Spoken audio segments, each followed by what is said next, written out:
You are listening to WEFT Champaign 90.1 FM community radio for East Central Illinois, streaming online at WEFT.org.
All right, ladies and gentlemen, my name is Justin Macadera, and my show is called Music Defying Boundaries, where I play jazz just a little bit left of center. The time is now 9:21, and you are listening to WEFT Champaign 90.1 FM, streaming online at WEFT.org. You can give us a call here at 217-359-9338. Again, 217-359-9338. I started that set with the great Alan Holdsworth, who unfortunately just passed away yesterday at the age of 70. On that track, we listened to, that's off of his Metal Fatigue album. We listened to The Unmerry-Go-Round, and that featured Alan Holdsworth on guitar, Paul Corda on vocals, Alan Pasqua on keyboard. We've got Gary Husband on drums, and we got the amazing Gary Willis on bass. The next track that we listen to is the guest of mine that's sitting in studio here with me, whatever. His name's Robert Brooks, and his group is called the New Standard Duo. That album came out in 2016, it looks like, on Rope-A-Dope Records. That was his buddy's arrangement, actually, of Giant Steps. So New Standard Duo is two guys. It is Robert Brooks and Eric Bender. And like I said, I am very fortunate to have one half of this New Standard Duo here in the studio with me. So welcome, Robert Brooks. Thank you for having me, Justin. Absolutely. So Robert, tell me a little bit about yourself. Where are you from, and how did you end up here in Champaign? I'm originally from Grand Blanc, Michigan, which is kind of outside of Flint, Michigan. I went to school in that area, and I did my undergrad in music performance at Central Michigan University, which is in Mount Pleasant, Michigan. Okay. And during my time there, I started out in actually classical saxophone almost exclusively. And jazz was always something that I was interested in and always something that I loved, but not something that I had a ton of access to. And so the longer I was a part of my undergrad, the more I fell in love with that music. And so by the time realistically, my junior year, I was getting a little bit disenfranchised with classical saxophone, to put it mildly. And I was doing some other things outside of music, and I kind of made the commitment to, I'm going to focus on jazz, something I've always loved, and kind of see how that goes and see where it can take me. Ended up really, really enjoying it, and took an extra year in my undergrad to do a little bit better, increase my odds a little bit of getting into a great program. And I was lucky enough to succeed in that, and I got into the great graduate program here at the U of I for jazz tenor sax. Okay, great. And then was it here where you met Eric Bender as well? Yeah, he was also. So I started here as a master's student and did my master's degree. Eric, at the end of my master's, started as a doctoral student, and I'm now a doctoral student. Okay. He actually is now ABD, which is awesome for him. That's great. But so he's those of you who don't know, ABD means all but dissertation. It is definitely a big deal within the DMA world. Getting that stuff done, getting it to the point where you can actually say, "Yeah, I've got my doctorate. I just need to get the dissertation done," is a huge momentous step. Yeah, so he's very happy about that and being really successful in the Chicago area. But we met here in Champaign, just as students. We played a lot together. I think we became really, really fast friends and had a lot in common. And and we just had a great time playing together, and we would kind of just practice as a duo is something that we were both really, really interested in. Yeah. So can you speak a little bit to one of the reasons why I definitely wanted to bring you in and talk to you about this album was because I think the duo setting definitely within the jazz world is maybe a little bit of a lost art, and also just a little bit outside the norm. I mean, would you say so? Definitely. Yeah. It is obscure and abstract at the same time. Sure. Yeah, to me, where it comes from, and I think both of Eric and my kind of background and inspiration for this is the duo playing that existed within the John Coltrane Classic Quartet. Yeah. Which is John Coltrane and Elvin Jones just going at it. Yeah. Within a larger structure. Sure. And there's not a lot of duo playing overall. There's groups, and there's a lot of great music that's come out of that, but it's just not terribly used as a format, I think, because can be limiting. Oh. It can be limiting, and it's a ton of work, if I'm honest with you. Right. Yeah. And that was something for me that I really, really liked. The thing that I was the most inspired about was, having that much freedom. Yeah. Something that I do as a saxophonist, as an instrument that is largely, capable of doing one note at a time, Right.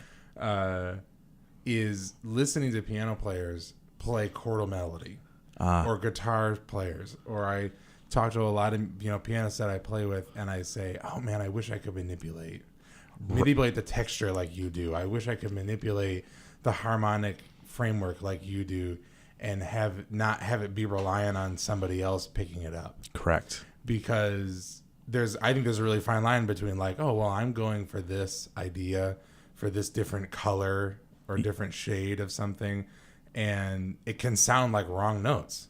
It can sound bad. Oh, absolutely. Absolutely. And how do I, without relying on somebody else, how do you do that? And then obviously there's multiple ways of going through that, and it's something that it's like, okay, well, I got to work on my own playing in this setting, but another way to work on that is to explore the duo idea. Interesting. Okay. Yeah. Like I said, I'm really fascinated with this album just because, like I said, definitely the freedom can be interesting, and it can definitely bring in some really great interaction that happens between the two of you, and that's what really happens on this album.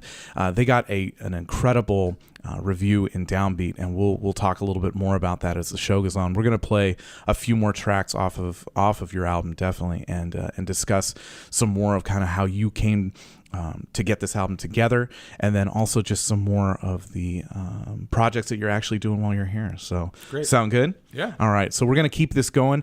This next track that we're going to listen to, we're going to go ahead and listen to some Ryan Keberly off of his stuff with Catharsis, and then I'm actually going to have Robert actually pull some stuff as well too. So here we go with Ryan Keberly.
All right, that was Resolution off of the New Standard Duo album, off 2016 Robodope Records.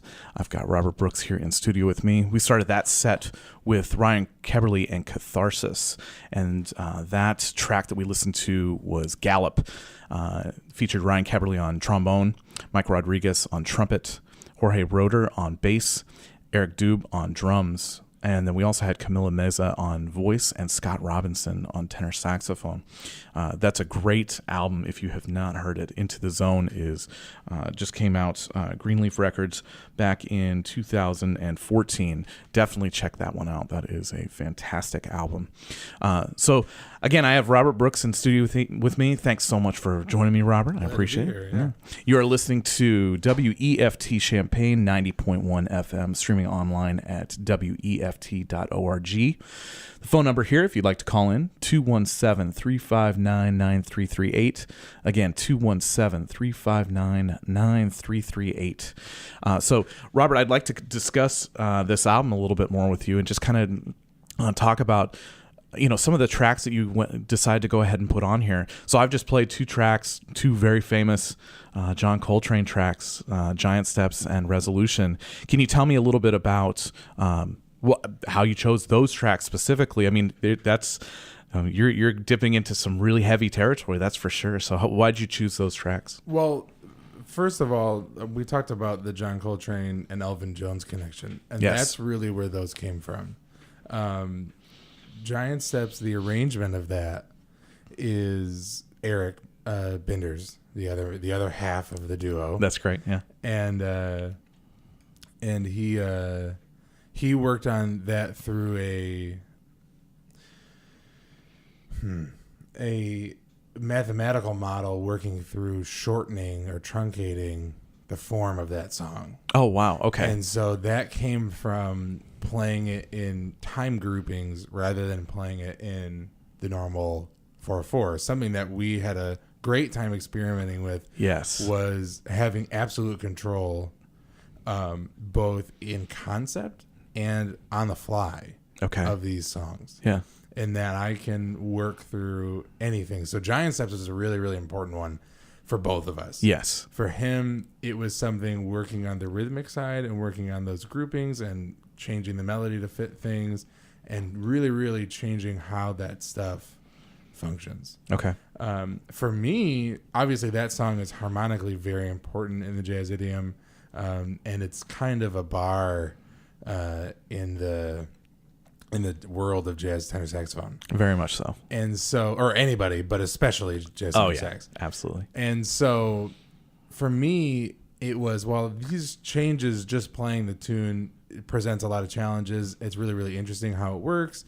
And both the idea of, looking at it from a both conventional and non-conventional standpoint is really, really interesting. What I was interested in doing was a combination of truncating that melody, similar to what Eric was talking about. And as we worked through it, it became kind of uninteresting or really highly academic to what it sounded like. So I ended up taking the opposite approach. Okay. And so in that song, the form is non-metered. Oh, interesting. Okay. So we play through the form of the song in the same way that John Coltrane composed it, without set times. Okay. So the other way I like to talk about it is that I play through the chord structure as a tone poem. Yes. So where I'm in total control of how fast or slow we move through the harmonic progression. Mm-hmm. And to me, that was something that was really, really interesting, because that is not something as a saxophonist you have any control over. Correct. Right. I can definitely affect change as a part of things. I can definitely imply certain harmonies and do things, but largely it's dependent on other members of your rhythm section in a conventional jazz ensemble picking up what you're doing and going with you. Right. And so it was kind of like, oh, well, now I get to pick. And so that was really, really interesting. And that was a really, really interesting way to think about this song, and as well as think about my own playing. And how do I make sure that you can still follow me without it being something that is in a standard way followable. Absolutely. Yeah. Yeah, because I mean, I think, when you listen to it, especially, it's no question there's giant steps. There's no question. I mean, you can still hear the form, you can still hear it going on. And yeah, you can, and what I like about that track specifically is you can definitely tell that there's something different going on, Yeah, and it was a really, really interesting experience. That was something that we kind of worked on and refined a lot through live performances and then just playing together as much as possible. All of the songs on this album were one take. Oh, wow. And so we went into the studio with the idea of keeping this as organic as possible. And we're just this is what's going to happen and move on. And so it was a really, really interesting experience with that and working through. But it comes out of that. Now, Resolution is a little bit different. Resolution is normally a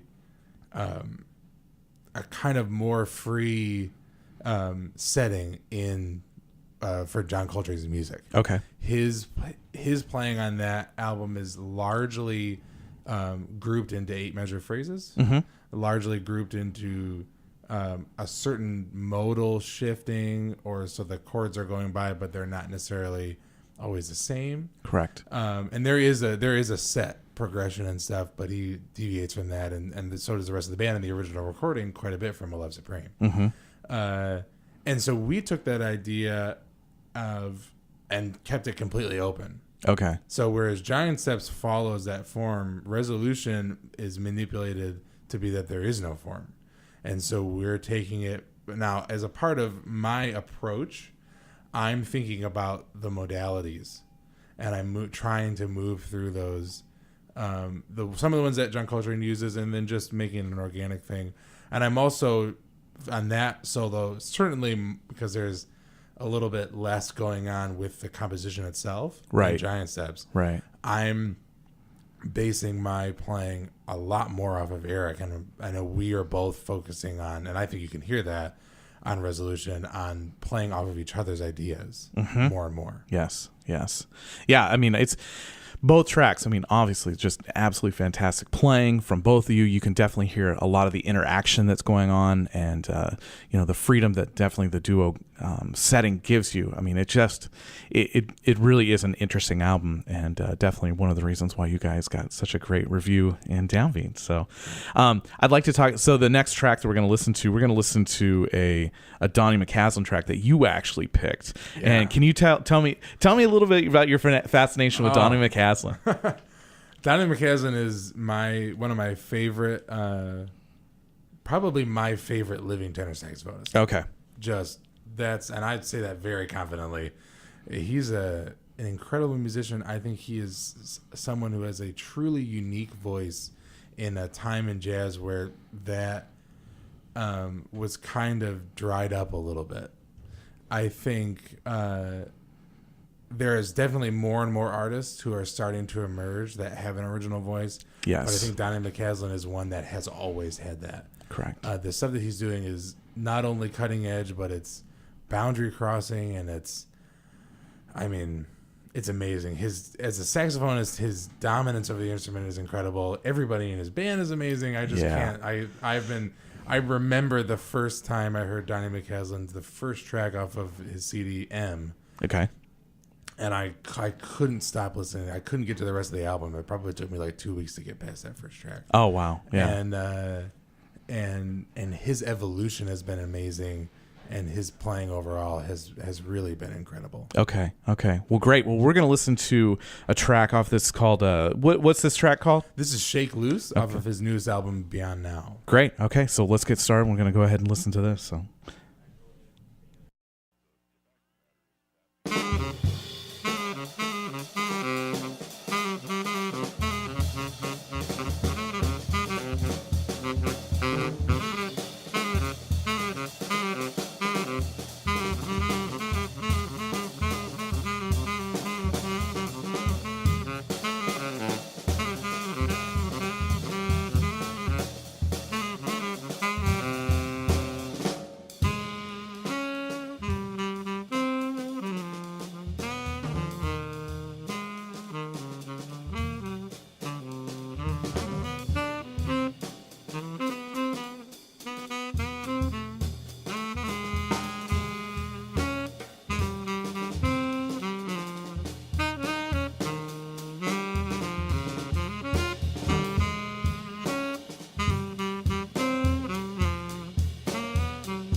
All right, that was another great track off of the New Standard Duo album.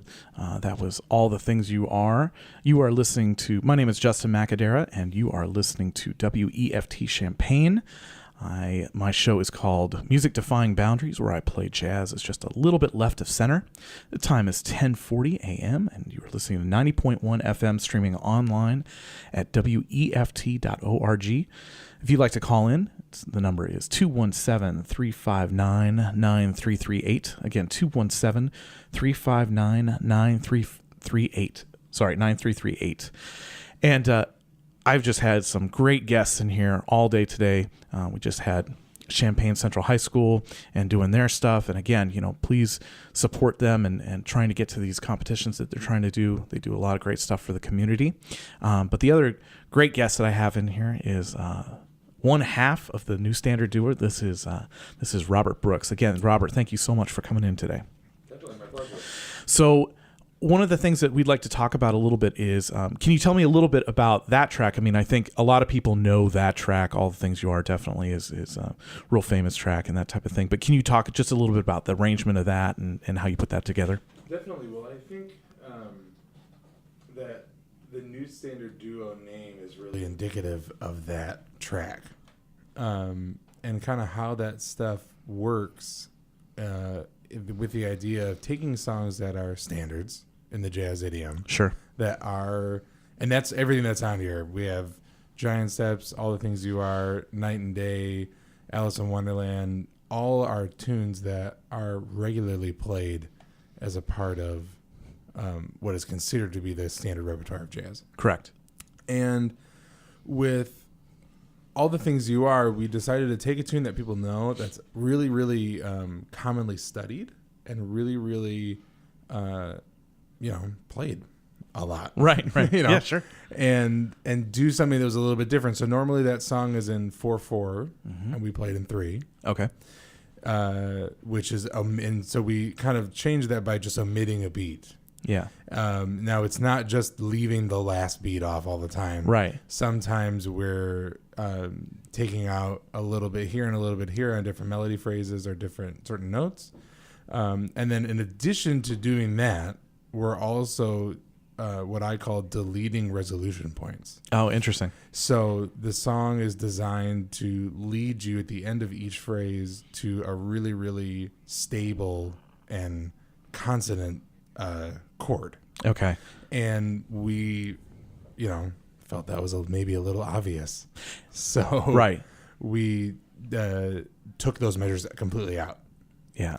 So, and that actually gives you a really, really interesting thing because of the way the song is set up is that you have what's known in music as kind of like a deceptive cadence, or in jazz, I kind of talk about it more of a false resolution where you're resolving to something that isn't expected, even though part of the chord might make sense. Right. And so that kind of gives this song, what I really like is this perpetual sound. Yes. Is that it doesn't, yes. And especially as I am playing on it and as we've played it live and stuff, it's hard to stop playing it. Yeah. And it's been fascinating playing that one and coming to that. I got inspired by that arrangement by playing here as a student and working with so many great students, with many other doctoral and saxophonists and others who we would jam and, oh, have you ever tried this? Have you ever tried this sort of thing? And then equally with some of my background in Michigan, and with some of my friends at Central Michigan University, as well as people in the jazz department at the University of Michigan, right, which while I never studied there was involved with to a point. Okay. And they, were musicians who think about jazz in a different way than I had and do still to a point. And it was just really fascinating. That's kind of where that comes from. But I think All the Things You Are on this track is really the kind of defining characteristic of what our ensemble's about, what New Standard Duo is about. See, and that's the thing. This is exactly why I want to bring in more artists like yourself and to kind of come in and discuss this type of stuff. Because I think a lot of times, when we hear here's some of this stuff. We know the standard a lot of times. A lot of people know the standard. A lot of people know the tune. We know something's different. We obviously know something's different going on. Obviously this was in 3, and we kind of felt that rolling motion that was happening. But to really get deep into the composer's head and start to discuss exactly what they were thinking about, I think, for me anyway, that's really where some of the really interesting ideas come out of, and you start to hear some different approaches on how we're taking these standards, because I think for a long time the standard was you play the head and then you just get to the solos. We're getting more into the solos and that type of thing, but I mean it's obvious, Robert, that you were very conscious about the composition itself, correct? Definitely. It was something that we were both really aware of, Eric and I. Yeah. And I think part of that comes from is making it an accessible thing. Okay. Part of something else that was another maybe goal. I don't know how conscious of a goal it was, but it was something that I think we both had in mind, myself and Eric Bender, was focusing on taking something that is like this, duo free jazz, largely. Right. And making it a little bit more acceptable and accessible to the audience. So let's play tunes people know. Let's make sure that we're playing melodies. Let's make sure that our tracks aren't very long. That was something that I know we talked about before we got in the air, that a lot of these tracks are short, especially for jazz. Yes. Is that it's like, oh, this is only 4, like Giant Steps is barely over 4 minutes. Yeah. And that's, a departure certainly from a lot of other recordings. Very much so. Of Giant Steps. And that was something that we were focusing on, is making sure that, especially because this is, like I said before when we started, this is obscure and abstract. Yes. And making sure that it's still at least somewhat, it's not just weird. Yeah. You know what just I mean? for weird sake. Just to be weird, Yeah. which definitely has a place in music. Absolutely. Everything does. And I think it was something that we were like, okay, well, how much can we get the audience to buy a little bit? And so that's kind of where that stuff came from. Okay. Yeah, I mean, it's really interesting because I think, a lot of times I think artists have a tendency to focus so much on the solo and maybe a little bit less on the composition and that type of thing. And especially in a duo setting, man, that gets really difficult. It gets really difficult. And what's really interesting is to talk to the artists about, like, okay, what kind of frame of mind were they in when they were actually putting all this kind of stuff together? I wanted to talk a little bit about too, you guys got a fantastic review in Downbeat. Really, really great. You guys were one of the editor's picks. Is that? Yeah, we were, for February of this year. That's 2017. Yeah. I mean, that's absolutely amazing. And so I think, you should definitely go check out. Can you tell us a little bit about, okay, so you got onto Rope-A-Dope Records, which is, I mean, they're kind of a heavyweight, record producer. I mean, they do some really great stuff out there. There's some incredible artists. When I found out we got signed to them and that they were going to put the album out, I was amazed because I looked through their artist list and I was like, holy crap. There's some great players here. Absolutely. Yeah. And it was really, really cool. It was a cool feeling. And as well as it was kind of like, oh man. Yeah. It was kind of a little bit of both. Sure. And of course. There's some incredible musicians, a really diverse background. Yeah. A lot of different kinds of music on Rope-A-Dope. I don't think that Eric and I are their normal cup of tea a little bit. Okay. But I was really, really glad that they were willing to put out this album and be a part of our project. And they've been really, really great through the entire process of getting the album out and helping us with promotion. Yeah. We've been getting airplay all across the country, as well as these reviews, and we've gotten a few other reviews as well that have been all really glowing. I think one of my favorite reviews is someone, I can't think of it right now, but someone who mentioned the idea that this music is pretty accessible. Yes. And that it's not just like, okay, well, we're going to do free jazz, so here you go. Yeah. And that it's like, okay, let's take something that people can kind of get their footing. Sure. And absolutely. And that was, to me, was the biggest compliment. Yeah. And, people were complimentary of our playing, and that's cool, but it was just like, oh yeah, people are understanding this conceptually, and that kind of was really meaningful. But the background for Rope-A-Dope, it's actually kind of a funny one. It started out that we were going to be put out on one of their subsidiary labels. Okay. Which was Jellystone Records. Yeah, yeah. And we have a lot of connections with Jellystone through a very popular bass trombonist who used to be living in Champaign, Reggie Chapman. Yeah. Who's now touring and being awesome. Yes. And he had a connection, and so that was kind of our in with Jellystone Records. Okay. And then I can't remember exactly what the story is, but it was something to the extent of that they were in the middle of a lawsuit over the copyright of their name. Yes. Because there was also like a brewery. That's correct. Okay. Yes. Yep. You're right. And that also was bottling and selling beer under Jellystone Brewery. Right. Or under the Jellystone name. Right. And after the legal proceedings and everything, it was found that the brewery won, right, and they weren't allowed to publish under Jellystone. Okay. And so I think they renamed it or rebranded the record label, or something, right. And so we effectively got pushed. We got taken off of that label and put on the main Rope-A-Dope. Wow, that's fantastic. So it worked out really well. It was, timing.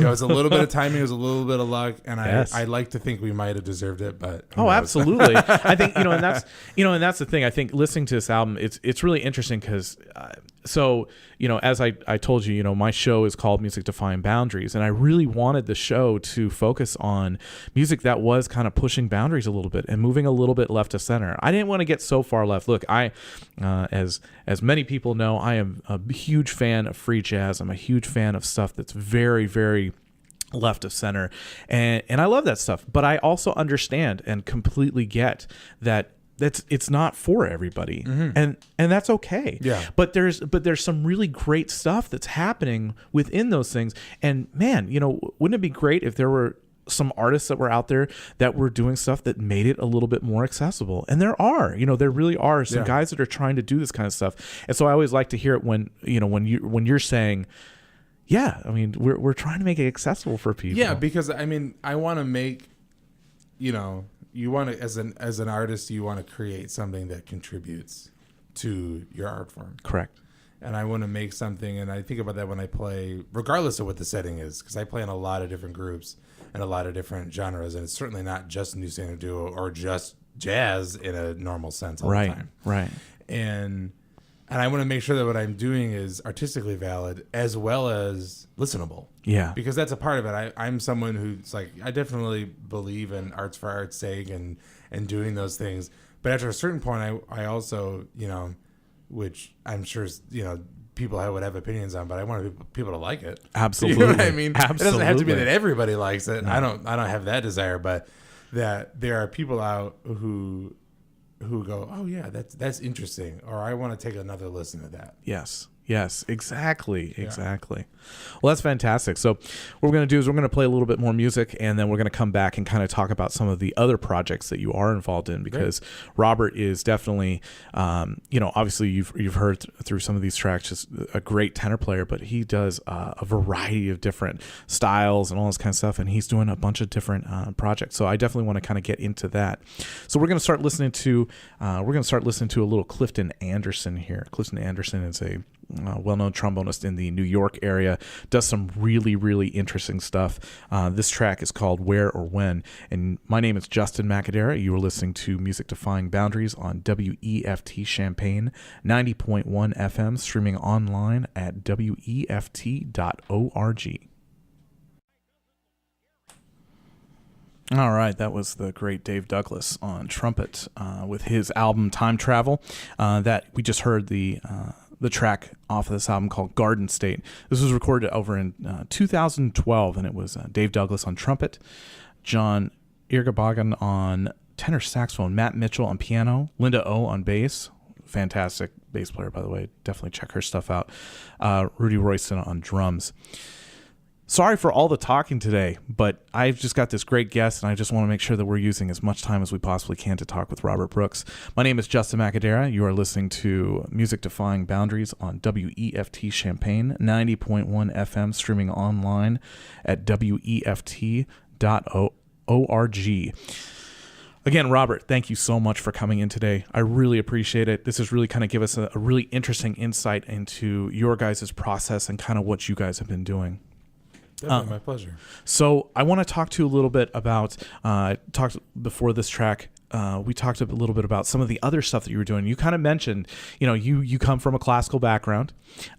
You definitely don't only do just the jazz stuff. So Robert, I'm going to kind of open this up for you. Let me know, what are some of the other projects that you are working on right now? Well, my main other project is kind of what I describe as a funk, jazz, groove music band called Vimana. Okay. Which is Vimana.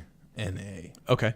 And you guys are on Facebook and everything like that? Yep, we're on Facebook. You can look us up on Facebook and Twitter and Instagram and definitely check these guys out. YouTube and everything. Yeah, these guys are great.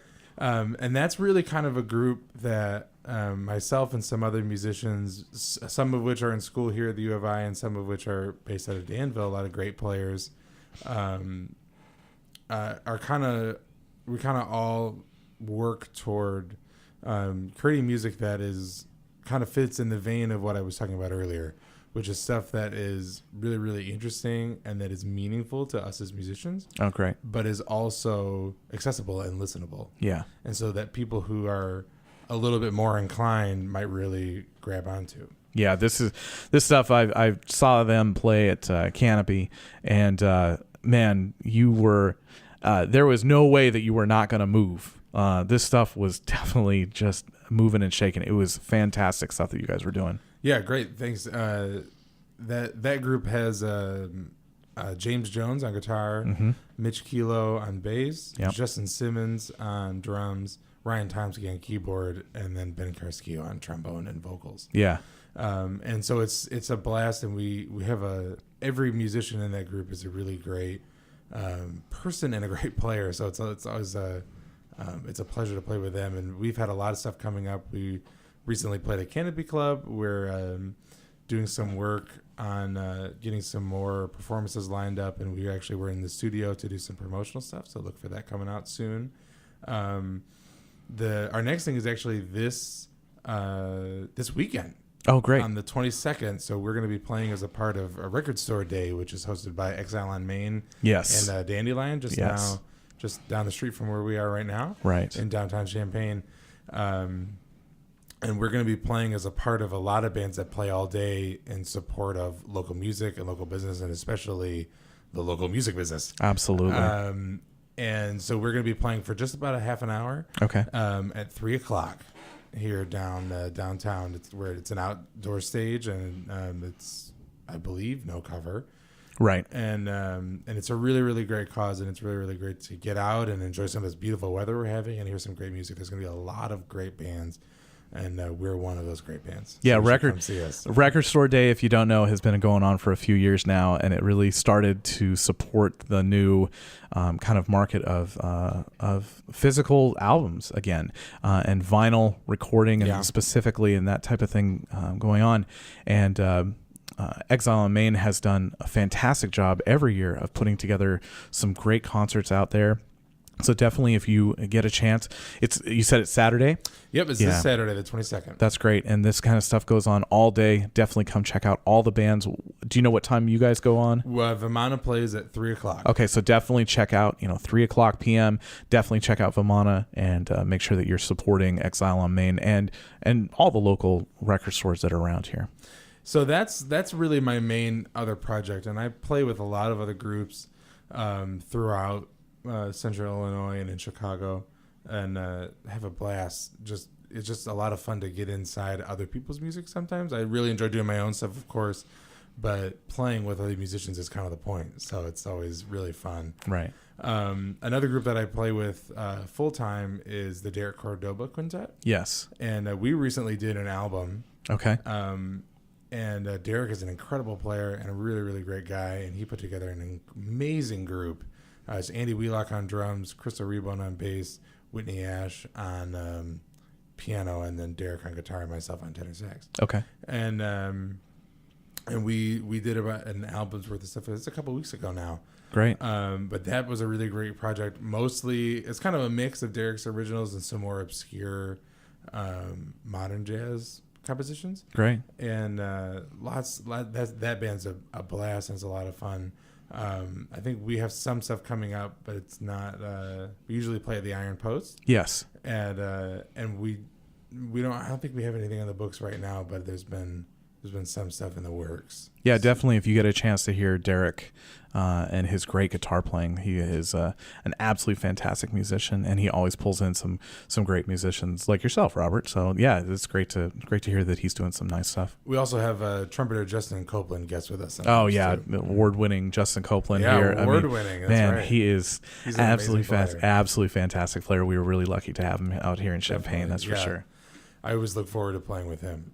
So I do Derek's stuff. I also play with Dmitry Vasiljevic. Yes. Who's an amazing piano player who's a part of the school here. He's another doctoral student who's originally from Serbia but has been living in the United States for at least a decade now. Correct. And he's truly a musician, I think, that is at or approaching the next level as a player and as a composer, and it's amazing to be associated with him. Yeah. And so we're actually getting ready to go in the studio. That's in a couple weeks. I think it's next week. Yeah. We're going to be in the studio doing a full album of all of his original music. Okay. And that has myself on tenor sax, Dimitri on piano, of course, and then Jose Guzman on the guitar, Andre Goncalves on bass, and Andy Wheelock on drums. That's fantastic. And I'm really, really looking forward to this. We've been playing performances and talking about this music for a while, and I'm really excited to get it recorded. Yeah, absolutely. Yeah, Dimitri is absolutely, just like Robert said, one of the most fantastic musicians, and somebody that I work with personally in a band that I work with called Stream of Consciousness. It's myself on electric trombone, Dimitri doing some keyboard and synth type of stuff, and David Fletcher doing acoustic trombone. It's definitely an odd setup, but we definitely try to do some interesting stuff. And Dimitri just always brings some amazing arrangements and just a really interesting sensibility because of his Serbian background. Something original. Yeah, it's very, very different. Something that I haven't heard before, and I think a lot of people are definitely listening to it with fresh ears. Definitely. So, yeah. So those are kind of the groups that I play with a lot, and that kind of have some big stuff coming up, which is a lot of fun. Yeah. If you're interested in hearing me live, the best other than the 22nd, the other day to do it is on the 29th. Okay. I'm going to be playing a CD release with Katie Flynn. Yes. Local singer Katie Flynn, who's a great singer. It's a great show. It's a lot of fun. Yeah, we've had her on here a couple times. Oh, great. Yeah. She's great. I've actually done a live session with her here, so that's always a blast. And so we're going to be playing a CD release party the party starts at 8. We go on at 8:30. Where is that going to be? That's at Memphis on Main. Great. Okay. We're just down the street here in downtown Champaign. Okay. And we're going to be playing for a couple hours, and that's just going to be a party is the best way to talk about it. Just a blast. Yes. So I'll be playing, and there's always some great musicians who are playing with her, and it's just a lot of fun. Right. And then later on that same night, I'm going to be playing with another local band that I play baritone sax for. Okay. Which is Sun Stereo, which is very popular. They have a great following, a great fan base. Yeah. It's led by Kelly McNorris, who's an awesome guy. Yeah. A great writer, great musician.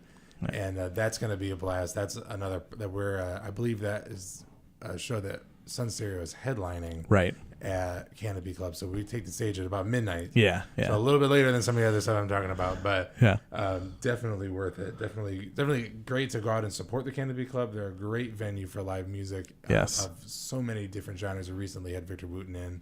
Yes. Some other people. Great concert. Vimana plays there regularly. Yeah. I know Sun Stereo does too. Yeah. And I have a blast playing with both of those groups. Yeah. And so that's coming up the next Saturday, the 29th. Yeah, and I'll be playing trombone actually on that gig. So that's it's going to be fun. That's why I took that gig. Right, exactly. Justin's going to be there. Okay. Yeah, we'll do this, right? Yeah. No, it's going to be a really fun gig. The Sun Stereo gigs are always just an absolute blast. You should always definitely check those out.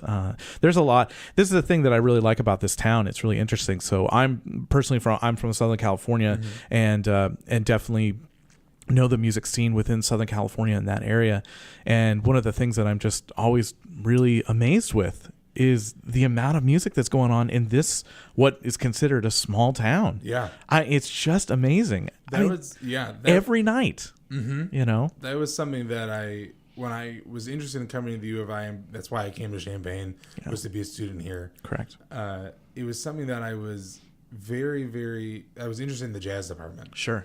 And I was interested in being a part of such an incredible faculty, and studying with Chip McNeil and honing my own skills, but also being a part of a community. Right. And something that I was pleasantly surprised with was the amount of music here and the depth of musicianship and the depth of styles, and how much different stuff can go on in such a small square mileage. Yes. I mean, that's the thing. If you want music, there is stuff going on every single night. Every night, yep. Every single night.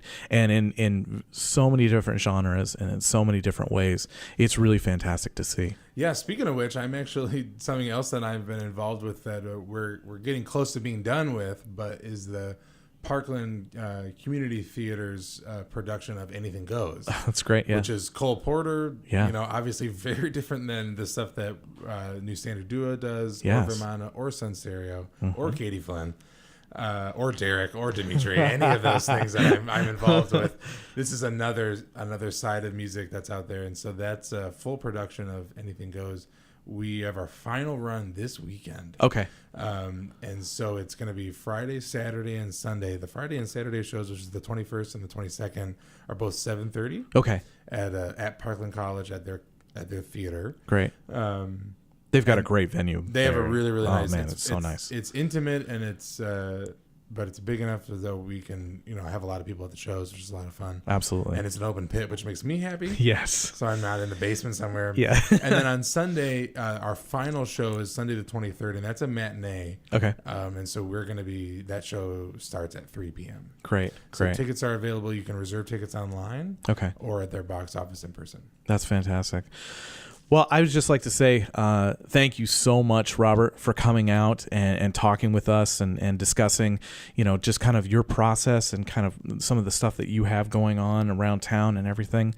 I think, I want to bring in more musicians like yourself just to start talking about the creative process and kind of what you guys are doing, because for me, and I think for the audience, honestly, it is fascinating to kind of get into the head a little bit of the musician, the artist, even at different points in their formation and kind of when they're doing stuff, just to see, how are they thinking about things? And I, personally, I like to bring in people that are thinking of things maybe a little bit differently than what the norm usually is. Mm-hmm. I mean, I think there is a lot of validity in guys that come in that, it's like I've learned every single Charlie Parker tune. I know this stuff inside and out.